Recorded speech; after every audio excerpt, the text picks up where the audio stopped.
चीन और भारत के बीच इस वक्त भी गतिरोध जारी है। चीनी विदेश मंत्रालय ने कुछ ही देर पहले कहा है गलवान घाटी हमारा है और इसको लेकर बातचीत के जरिए हम पूरा समझौता करेंगे, ये भी उन्होंने स्पष्ट किया है।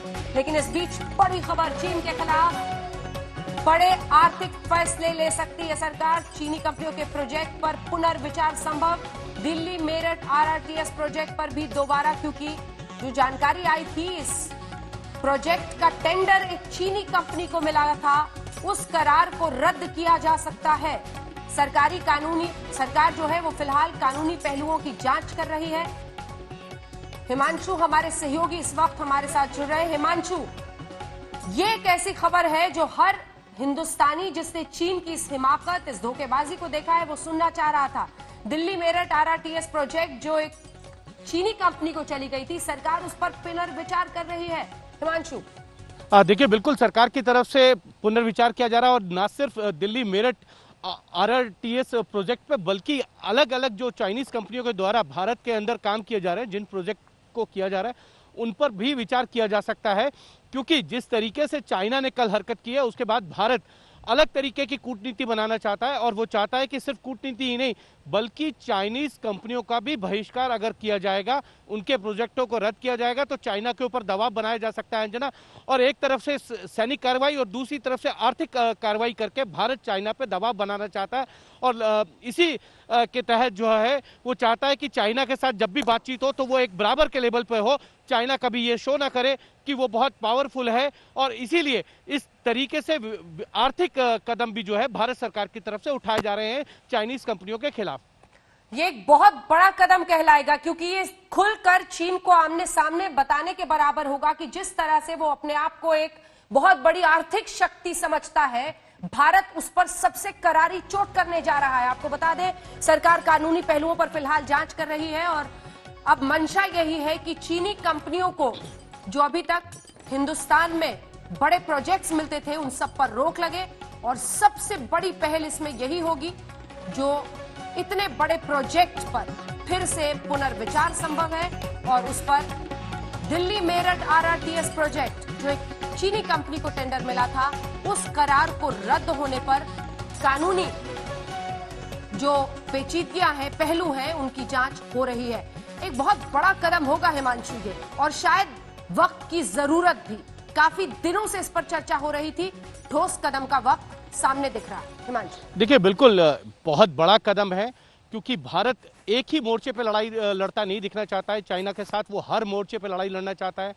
वो डिप्लोमेटिक स्तर पे भी लड़ना चाहता है, ग्राउंड पे भी लड़ना चाहता है और आर्थिक क्षेत्र पे भी चाइना को लड़ता हुआ दिखना चाहता है। और इसीलिए ये एक कदम कह सकते हैं कि शुरुआत भारत की तरफ से की जा सकती है कि दिल्ली मेरठ आरटीटीएस जो प्रोजेक्ट है, रैपिड प्रोजेक्ट है, उसको अगर कैंसिल किया गया तो चाइना को ये संदेश जरूर जाएगा कि भारत अगर चाइनीज कंपनियों का बहिष्कार करती है तो उसको बहुत बड़ा आर्थिक नुकसान हो सकता है। और एक और चीज बता दूं कि भारत का अगर ये देखें तो भारत के अंदर जो चाइनीज उत्पाद के लिए जो ये कह सकते हैं कि उपभोक्ता है, वो बहुत बड़ा बाजार के रूप में चाइना देखता है। और अगर ये शुरुआत होती है तो चाइना को बहुत बड़ा आर्थिक संकट जो है वो भारत की तरफ से लग सकता है। बिल्कुल, हमारे साथ सभी खास मेहमान जुड़े हुए हैं। हिमांशु, जैसे ही कोई खबर और आती है फौरन आइएगा, हम अपने दर्शकों को बताएंगे। इस बीच बड़ी खबर के साथ हमने बुलेटिन की शुरुआत की है। डॉक्टर संबित पात्रा, राष्ट्रीय प्रवक्ता भारतीय जनता पार्टी के, हमारे साथ जुड़े हुए हैं। अभय दुबे जी हमारे साथ कांग्रेस पार्टी के राष्ट्रीय प्रवक्ता जुड़े हुए हैं और हमारे साथ लगातार बने हुए हैं रक्षा विशेषज्ञ के तौर पर फॉर्मर विंग कमांडर अभिषेक मतिवान जी और पूर्व सेना उपाध्यक्ष हमारे साथ lieutenant general retired Gurmeet Singh साहब भी जुड़े हुए हैं। अभय दुबे जी, सरकार के इस कदम का स्वागत करेंगे आप? पुनर्विचार किया जा रहा है, जो इतने बड़े कॉरिडोर का टेंडर एक चीनी कंपनी को दे दिया गया था, उस करार को रद्द करने की तरफ भारत सरकार कदम उठा रही है। दुबे जी, देखिए, हमने ये चिंता काफी समय से जाहिर की थी सरकार से, क्योंकि आप जानकर हतप्रभ रह जाएंगे कि $56 बिलियन का ट्रेड डेफिसिट चाइना के साथ हो गया है। वो 3/4 इंपोर्ट बढ़ा है इन 6 सालों में। हम उसकी चिंता व्यक्त कर रहे थे। हम साथ में ये भी बताना चाहते हैं कि पीओके पे चाइना और पाकिस्तान इकोनॉमिक कॉरिडोर बना रहा है। अब अंजना जी, सही समय आ गया है कि जब हम ताइवान को डिप्लोमेटिक रिकॉग्निशन नहीं देते, क्योंकि चाइना एक देश हम मानते थे, तो हमको उस पर भी विचार करना चाहिए।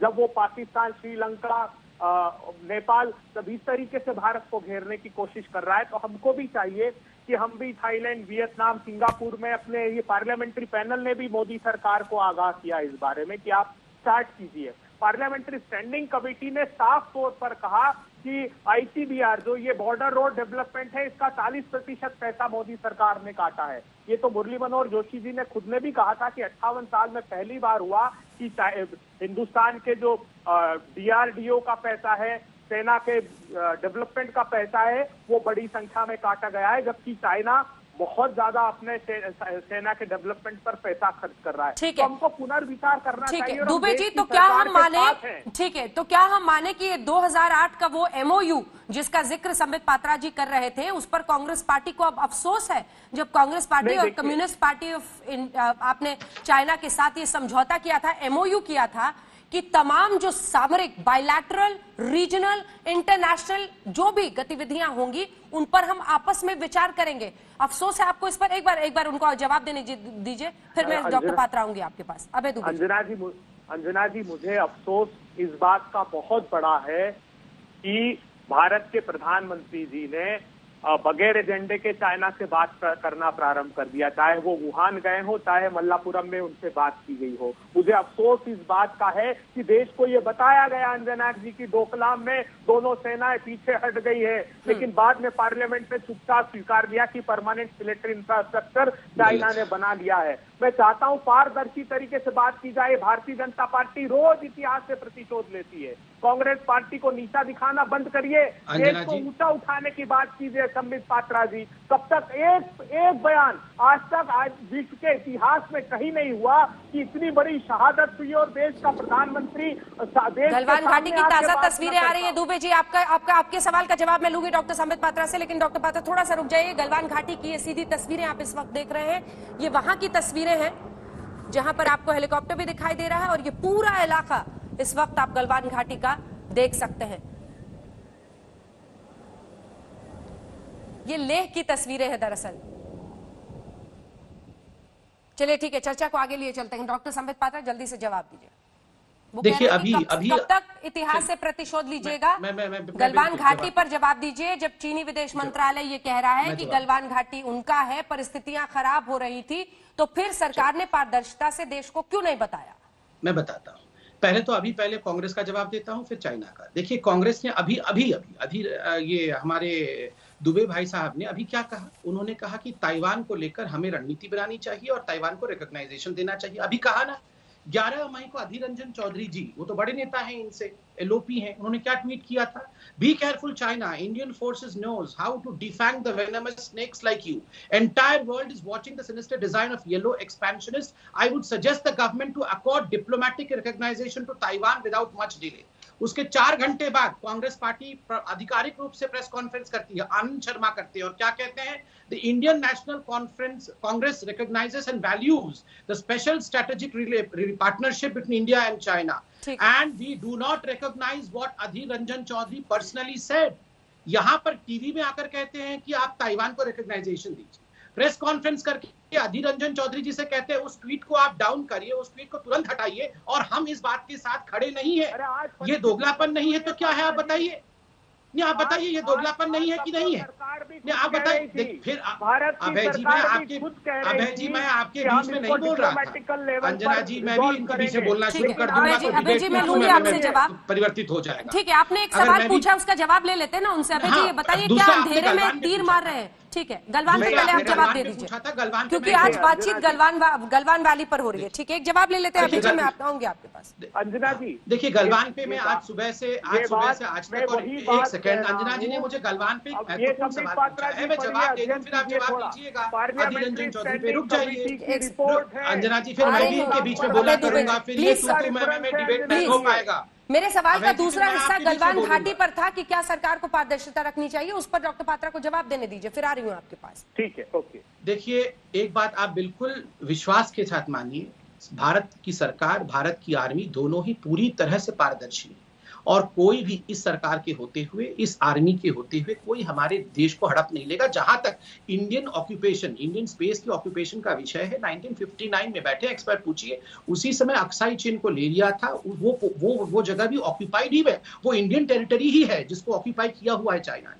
देखिए, मैं सुबह से आज तक और इंडिया टुडे देख रहा हूं, एक महत्वपूर्ण विषय जो आप लोगों ने बताया कि जो हेलीकॉप्टर सॉर्टीज बार बार वहां चाइनीज एरिया में दिख रहे हैं, वो अपने डेड बॉडीज को लेने आ रहे हैं। ऐसा मैंने न्यूज में सुना है कि एक भारी अमाउंट में कैजुअलिटी, और अमेरिका के भी बड़े बड़े सोर्सेस ने बताया है, न्यूज दिखा रही है कि वहां बहुत बड़ी तादाद में कैजुअलिटी हुई है। और जैसे पाकिस्तान अपने डेड बॉडीज को कारगिल के समय नहीं एक्सेप्ट कर रही थी, वो ट्रांसपेरेंसी आज चाइना में भी नहीं, वो एक्सेप्ट नहीं कर रही है। मगर अभी आप हिंदुस्तान की को देखिए, हम लोग एक डेमोक्रेटिक और ट्रांसपेरेंट गवर्नमेंट है। थोड़ी देर में वो सूची भी जारी होगी जो हमारे शहीदों की है। हम कुछ छुपाते नहीं है, हम झूठ नहीं बोलते हैं, ना हम विश्वासघात करते हैं और ना हम गलत काम करते हैं। हम कभी प्रोवोक नहीं करते हैं, मगर हमें कोई प्रोवोक करेगा तो हम मिलिटरीली, डिप्लोमेटिकली, पॉलिटिकली और इकोनॉमिकली चारों तरीके से जवाब देना जानते हैं। ठीक है, जल्दी से दुबे साहब इसका जवाब दीजिए, उसके बाद मैं अन्य मेहमानों के पास जाऊंगा। अंजना जी, जो डोकलाम का स्टैंड ऑफ हुआ था, उस पर पार्लियामेंट्री स्टैंडिंग कमेटी का एक डॉक्यूमेंट बना है, जो हाल ही में उन्होंने अपनी रिपोर्ट पार्लियामेंट में रखी है।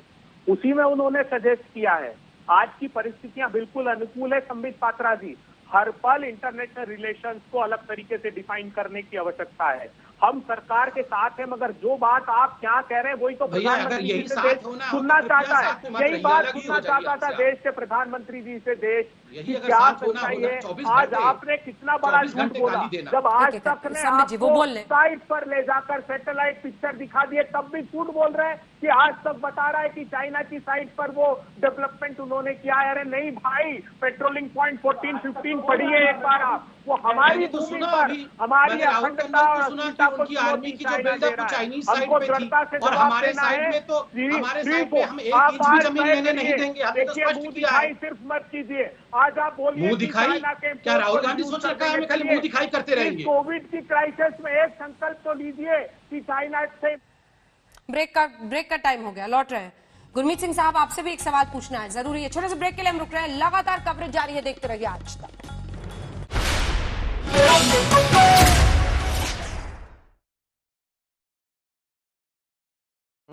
उड़ान ऐप इंडिया भर से दुकान तक माल की quick delivery, best price, latest range, smart return और क्रेडिट भी। उड़ान ऐप डाउनलोड कर लो। ये खोले मुनाफे का शटर। अब पाइए free delivery clothing, electronics, footwear और किचनवेयर पर। आज तक के साथ लगातार जुड़े रहने के लिए डाउनलोड कर लीजिए आज तक का मोबाइल ऐप और मोबाइल पर ही दंगल का मजा लीजिए। डाउनलोड करें आज तक mobile app. Introducing Hetic telescopic draw runners for smooth and effortless draw movement. Heavy duty load carrying capacity of 45 kilos. Tested for 50,000 opening and closing cycles with a 10 years functional warranty. Hetic draw runners, made in India, made for the world.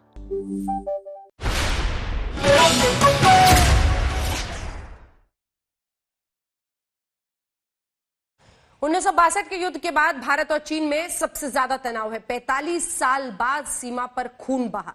Ladakh में 20 भारतीय सैनिक शहीद हुए। देखिए चीन के धोखे का पूरा सच।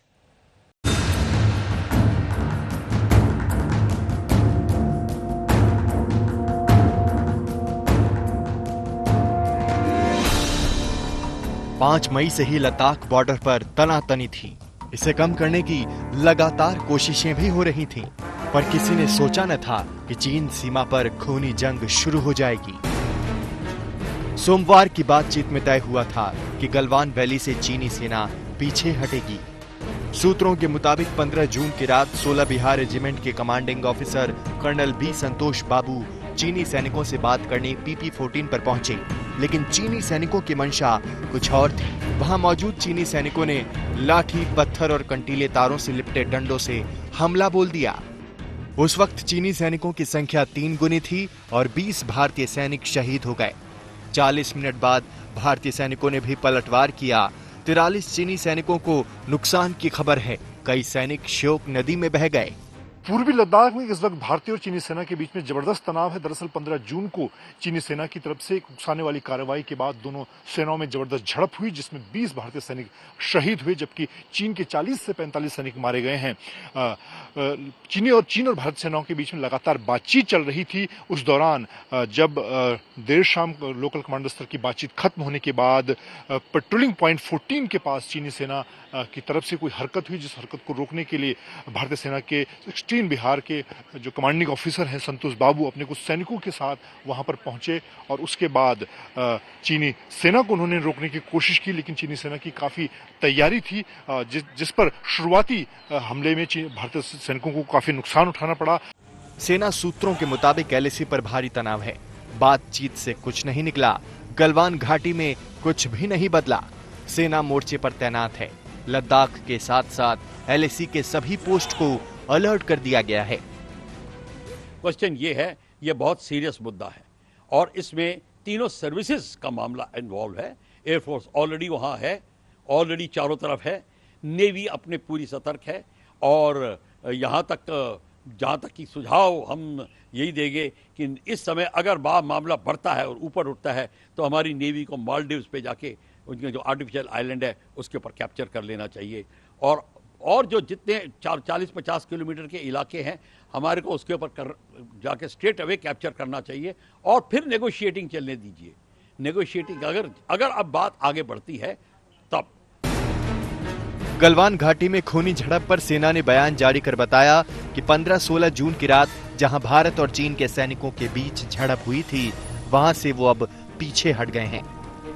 17 भारतीय जवान जो कर्तव्य निभाने के दौरान झड़प की जगह पर गंभीर रूप से घायल हुए थे और ऊंचाई वाले इलाके में 0 से नीचे तापमान को झेल रहे थे, उन्होंने जख्मों की वजह से दम तोड़ दिया। इससे इस कार्रवाई में शहीद होने वालों की संख्या 20 हो गई है। भारतीय सेना देश की क्षेत्रीय अखंडता और संप्रभुता की रक्षा के लिए पूरी तरह समर्पित है। एलएसी पर तनाव से दिल्ली में हलचल है। कल प्रधानमंत्री मोदी और गृह मंत्री की अलग से मुलाकात हुई। सीसीएस की बैठक में आगे की रणनीति पर चर्चा की गई। बाद में विदेश मंत्रालय के प्रवक्ता अनुराग श्रीवास्तव ने कहा, हमें उम्मीद थी कि आसानी से हो जाएगा, लेकिन चीनी पक्ष गलवान घाटी में नियंत्रण रेखा का सम्मान करने पर बनी आम सहमति से पलट गया। 15 जून 2020 की देर शाम और रात को एक हिंसक झड़प हुई क्योंकि चीनी पक्ष ने वहां की यथास्थिति को एक तरफा बदलने का प्रयास किया। अगर उच्च स्तर पर हुए समझौते का पालन सावधानी से किया जाता तो दोनों पक्षों को जो जानी नुकसान हुआ उसे रोका जा सकता था। 1975 के बाद पहली बार भारत चीन सीमा पर तनाव इतना बढ़ा कि खून बहा जाने गई। सोनमर्ग में अशरफ वानी और धारचूला से मंजीत नेगी और दिल्ली से अभिषेक भल्ला के साथ आज तक ब्यूरो। सैनिकों की शहादत से देश में गम है, गुस्सा है। परिवार को बेटे के देश पर कुर्बान होने पर फख्र तो है, लेकिन गुजारिश भी है कि ये शहादत का करारा जवाब हो।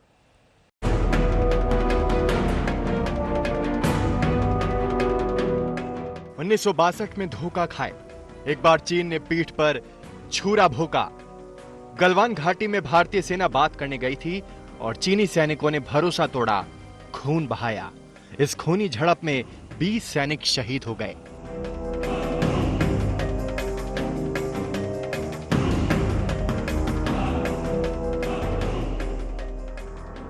कमांडिंग ऑफिसर कर्नल संतोष बाबू 16 बिहार रेजिमेंट को लीड कर रहे थे। गलवान घाटी में वो निहत्थे थे, चीनी सैनिकों को अपना वादा याद दिलाने गए थे, लेकिन उन्हें क्या मालूम था कि चीनी सैनिकों की नीयत में खोट होगी। भारी संख्या में मौजूद चीनी सैनिकों ने लाठी कंटीले तारों वाले डंडों से हमला कर दिया। कम संख्या होने के बाद भी उनके दल ने मुकाबला किया, लेकिन वो बुरी तरह से जख्मी हो गए। 0 से नीचे के तापमान में उन्हें बचाया नहीं जा सका। तेलंगाना में सूर्यापेट में उनके घर में मातम पसरा है। अपने जांबाज बेटे की शहादत पर घर वालों को फक्र है, लेकिन चीन की दगाबाजी का वो जवाब भी चाहते हैं। We never expected this kind of untoward incident that we have to accept. Finally, as a parent, I have my own grief and my deep worry. As a citizen of India, as a defense family person, I feel proud of my son.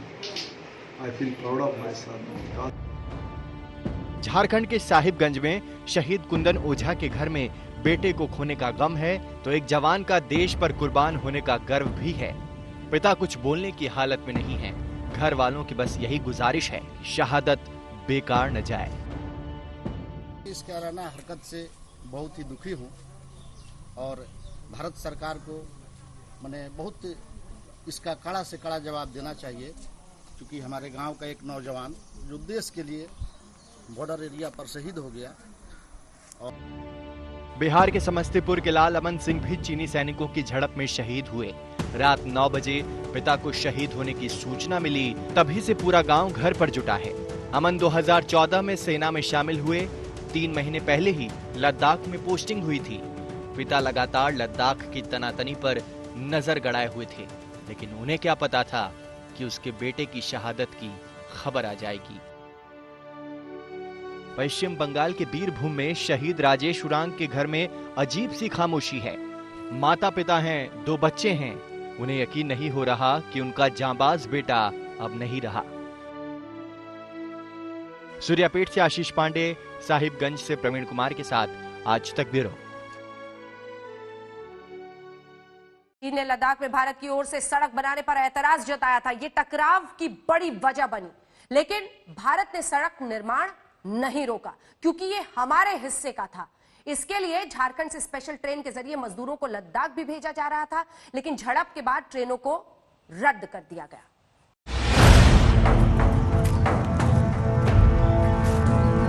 Bharat चीन सीमा पर झड़प के बाद झारखंड से लेह लद्दाख के लिए रवाना होने वाले मजदूरों की ट्रेन को रोक दिया गया है। यही नहीं, 20 जून को रवाना होने वाली ट्रेन को रद्द कर दिया गया है। ये मजदूर भारत चीन सीमा पर बीआरओ की तरफ से सड़क निर्माण परियोजना में काम करने के लिए जा रहे थे। दुमका की डीसी ने प्रेस कॉन्फ्रेंस कर बताया कि सुरक्षा कारणों से ट्रेन को रोका गया है। इससे पहले शनिवार को खुद मुख्यमंत्री हेमंत सोरेन ने पहली ट्रेन को रवाना किया था। मजदूर इस बात को लेकर खुश थे कि लद्दाख में काम करने के दौरान उन्हें 16,000 से 29,000 रुपए मिलने वाले थे। पहली ट्रेन से मजदूरों का पहला जत्था उधमपुर पहुंच चुका है। चीन के साथ झड़प के बाद सीमा पर तनाव है। 20 सैनिकों की शहादत पर देश में जबरदस्त गुस्सा है। चीन से निपटने के लिए मोदी सरकार ने भी घेराबंदी शुरू कर दी है। चीन को 3 मोर्चे पर घेरने की रणनीति बन रही है। सैन्य मोर्चे पर तो चीन के सामने भारतीय सेना डटी हुई है। किसी भी बार का करारा जवाब देने के लिए तैयार है सेना। कूटनीतिक मोर्चे पर भी चीन को घेरने के लिए सरकार ने सर्वदलीय बैठक बुलाई है। वहीं आर्थिक मोर्चे पर भी चीन को भारत झटका दे सकता है। वो बड़े प्रोजेक्ट जो चीन की कंपनियों के पास हैं, उन्हें रद्द किया जा सकता है।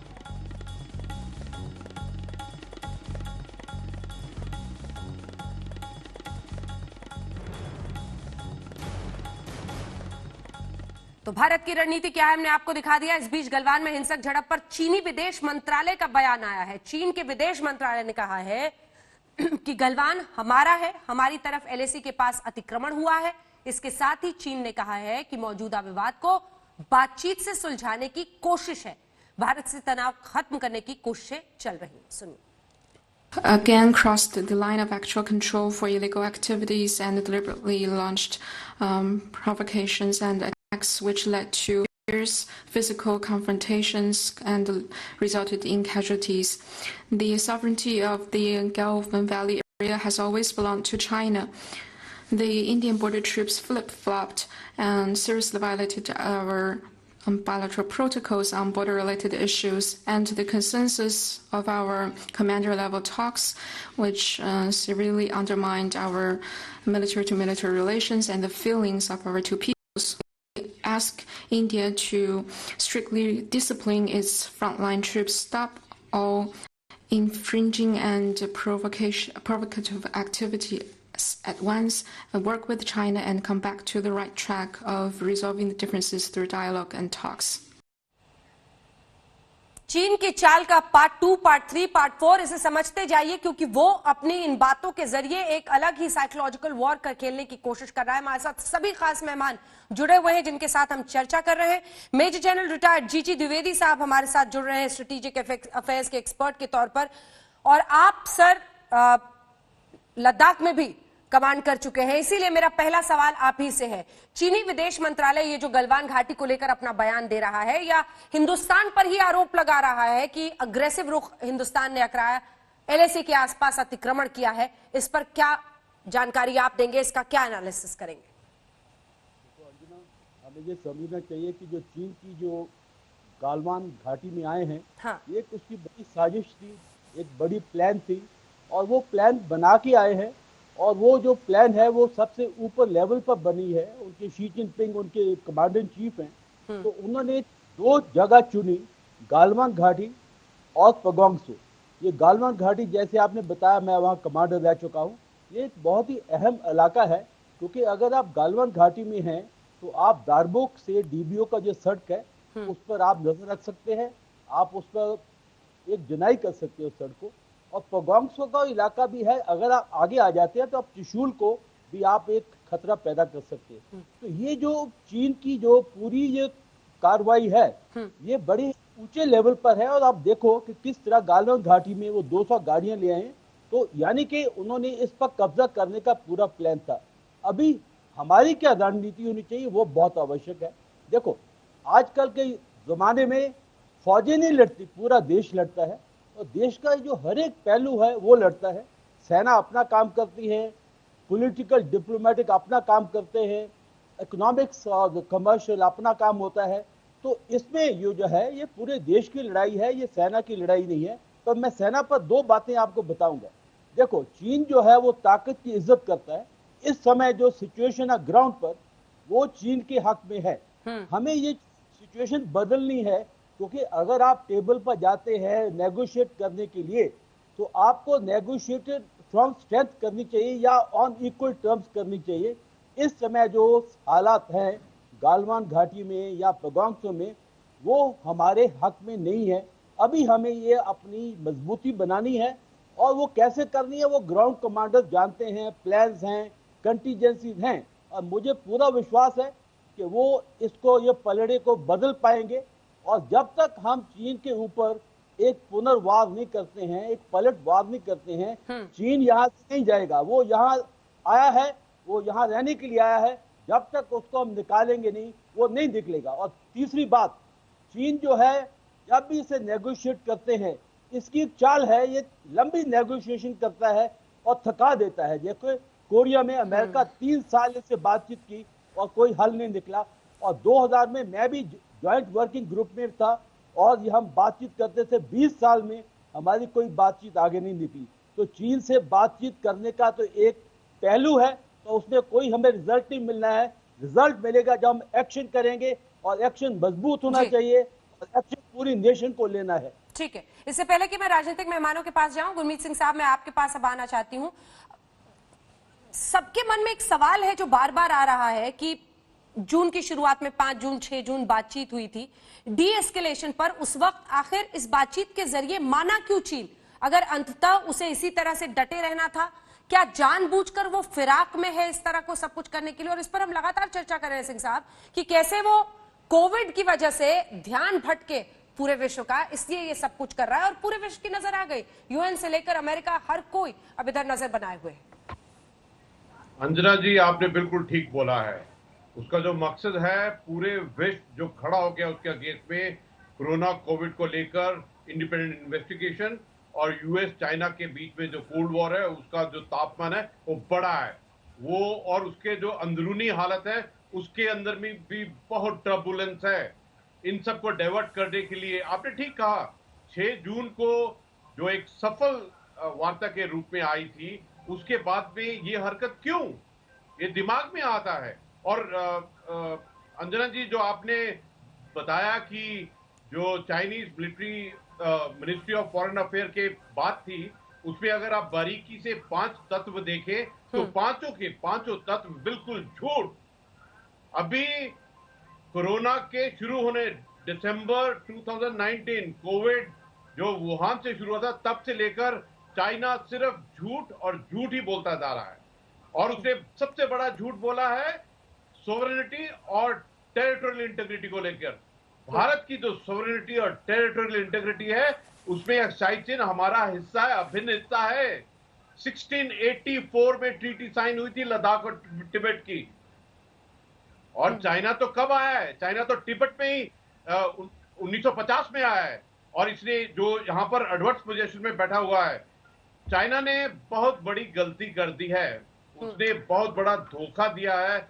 उसने एक ऐसी लक्ष्मण रेखा को पार किया है ऐसे बांध को उसने तोड़ा है। अभी उल्टी गिनती करना शुरू करना चाहिए उसके जितने भी इश्यू हैं।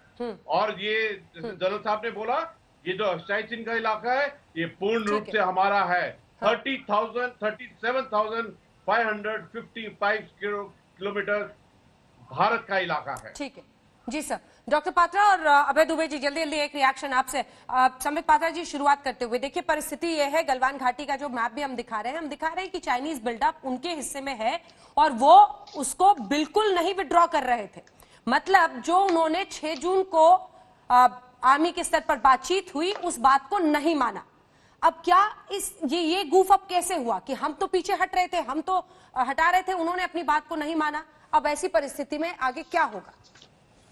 देखिए अंजना जी, मैं तो इसे विश्वासघात कहूंगा, गुफअप नहीं कहूंगा। और बहुत ही जाबाज तरीके से इंडिया के जो कमांडर थे बाबू साहब वहां निरीक्षण करने गए थे, मगर किस प्रकार उनके पीठ पे छुरा भौंकने का काम, ये लिटरली कह रहा हूं, मतलब हाथ से मारना, पत्थरों से मारना, ये तो टेररिस्ट का काम होता है, ये किसी प्रोफेशनल आर्मी का काम नहीं होता है। I will mince no words, मगर मैं कहूंगा जहां भारत की आर्मी एक जाबाज और प्रोफेशनल आर्मी है, वहीं पीएलए एक पार्टी की आर्मी है। वो एक तरह से एक गुंडों की शक्ति है, कोई आर्मी नहीं है। दूसरी बात है, देखिए मैं कोई स्ट्रैटेजी बनाने वाला व्यक्ति नहीं हूं, मैं एक प्रवक्ता हूं और यहाँ बाकी एक्सपर्ट्स हैं, अभय भाई भी प्रवक्ता हैं। हमारा तू मैं करना यहाँ पर इस समय देश में कहीं ना कहीं मोराल को भी डाउन करता है, और जो जवान इतनी कड़क ठंड में वहां खड़े हैं, डटे हुए हैं, उनके मोराल को भी डाउन करता है। मेरा सिर्फ इतना ही निवेदन है, देखिए श्रद्धा और सबूरी, आप देश केवल पॉलिटिक्स से नहीं होता है, देश आर्मी से भी होता है, पॉलिटिक्स से भी होता है, उसकी इकोनॉमी से भी होता है, उसके डिप्लोमैट से भी होता है। आप देश पे विश्वास रखिए और सब्र रखिए। आप विश्वास रखिए कि पेशेंस के साथ हम ये वॉर जो आप अभी सिचुएशन देख रहे हैं उसमें हम ही जीत के उभरेंगे। और चाइना ये डाइवर्शनरी टैक्टिक्स अपना रहा है, केवल कोविड नहीं, हमने एफडीआई नॉर्म चेंज किया है, इन्वेस्टमेंट किस प्रकार हिंदुस्तान में ज्यादा आए, कंपनीज कैसे भारत में आ जाए, ये सब चीजों को लेकर ऑस्ट्रेलिया के साथ भी चाइना क्या कर रहा है आप देखिए। तो पूरे विश्व में चाइना एक प्रयोजन करने की कोशिश कर रहा है। हमें ना तो इस प्रोपेगेंडा में फंसना है और ना ही बिकरिंग करनी है आपस में। ठीक है, क्या खुले दिमाग से एकजुटता के साथ सर्वदलीय बैठक में हम मानेंगे कि अभय दुबे जी एक देश के रूप में हम आगे बढ़ेंगे चीन के खिलाफ? प्रधानमंत्री ने 19 जून को बैठक बुलाई है और दृढ़ता से सारा देश एक है। ऐसी परिस्थिति में कोई राजनीतिक दल नहीं रह जाता, मगर हम केंद्र की सरकार से अपेक्षा करते हैं कि वो भी इसी मनोभाव से काम करे। चीन के प्रति अब जो श्रद्धा और सबूरी है उसको दिखाना बंद कर दे। मैं आज फिर आगाह करता हूं केंद्र की सरकार को कि पीओके में अभी बहुत बड़ा पावर प्रोजेक्ट अनाउंस किया है चाइना और पाकिस्तान ने, उस पर हमको ऑब्जेक्शन फाइल करना चाहिए। वो मैकमोहन लाइन को अरुणाचल प्रदेश में नहीं स्वीकारता, लेकिन म्यांमार की सीमा को मैकमोहन लाइन से ही डिफाइन करता है। वो उत्तराखंड और हिमाचल प्रदेश के 2000 स्क्वायर किलोमीटर को भी चाइना क्लेम करता है। तो एक बार हमको दृढ़ता से साहस दिखाना चाहिए और कड़ा जवाब जैसा सेना के अधिकारी दे रहे हैं वो भय से ही फ्री सकता है। हम सबको एकजुट होकर उसको इस बात का आभास कराओ, और हमने कराया है 87 में इस बात का आभास हमने उसको नाथुला जनरल द्विवेदी भी बोलना चाह रहे हैं, एक लाइन की सिर्फ वक्त है सर, जल्दी से द्विवेदी साहब। डॉक्टर पात्रा मैं आऊंगी। जनरल द्विवेदी एक लाइन। हमें चीन को समझना चाहिए, चीन को समझने के लिए उसका एक ही लीडर है, वो शी जिनपिंग है। उसका दिमाग किस तरफ चल रहा है? उसका दिमाग 3 चीजों पर चल रहा है। एक विश्व ताकत बनना, जो पड़ोसी देश है उनको दबाना, और तीसरा वो माओ से तुंग की तरह उभर के आना चाहता है। तो हमें उसका दिमाग समझना है। और मैं एक ही बात बोलूंगा, चीन का जवाब ताकत से ताकत होना चाहिए। चीन सिर्फ ताकत की इज्जत करता है, कमजोरों को वो बिल्कुल मानता नहीं है। मिस्टर पात्रा सिर्फ एक लाइन में जवाब देना होगा आपको, ब्रेक का वक्त। देखिए हम यहाँ 5 लोग इंक्लूडिंग यू 5 लोग बैठे हैं और हमने इतनी अच्छी बात की, तो सोचिए देश में कितने हजारों लोग एज एक्सपर्ट्स, मिलिट्री के, डिप्लोमेसी के, पॉलिटिक्स के, सब लगे होंगे इसको सॉल्व करने के लिए। हमें ये कलेक्टिव विजडम, कंट्री के कलेक्टिव विजडम पे बिल्कुल विश्वास रखिए, भरोसा रखिए और घबराइए। और इसी के साथ आप सभी का बहुत धन्यवाद।